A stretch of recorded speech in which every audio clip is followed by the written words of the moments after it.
জীবনে এমন একটা বন্ধু খুব প্রয়োজন, যে শুধু সুখেই না, দুঃখের সময়েও পাশে থাকবে।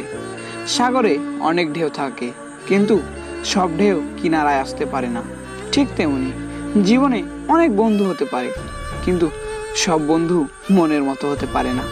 বন্ধুত্ব তৈরি করা সহজ, তবে বন্ধুত্ব টিকিয়ে রাখাটাই কঠিন, কারণ বন্ধুত্বের মর্যাদা সবাই রাখতে পারে না। এক বছরে 10টা বন্ধু বানানো কোনো কঠিন কাজ নয়, বরং 7 বছর ধরে একটি বন্ধুত্বকে টিকিয়ে রাখাই হলো কঠিন কাজ। বন্ধু একটাই হোক, তবে এমন হোক যাতে মুখের কথা মনের কথা বুঝতে পারে। বন্ধু সে নয় যে অন্যের কথা শুনে তোমাকে সন্দেহ করবে। বন্ধু হলো সে যে তোমার উপর সন্দেহ তো দূরের কথা, কেউ তোমার নাম কিছু বললে সে তোমার পক্ষ নিয়ে প্রতিবাদ করবে। আসল বন্ধু সে নয় যার সাথে হিসেব করে কথা বলতে হয়।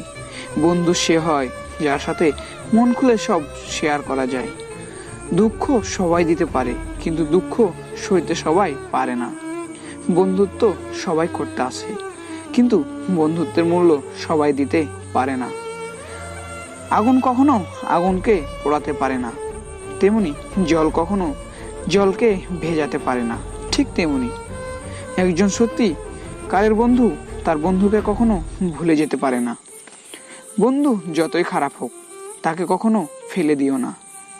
মনে রেখো, জল যতই খারাপ হোক, তা আগুন নেভানোর কাজে লাগে। যে বন্ধুটা তোমাকে সারাক্ষণ জ্বালাতন করে, তাকে কখনো হারাতে দিও না, কারণ সে যেদিন থাকবে না, সত্যি তুমি তাকে খুব বেশি মিস করবে।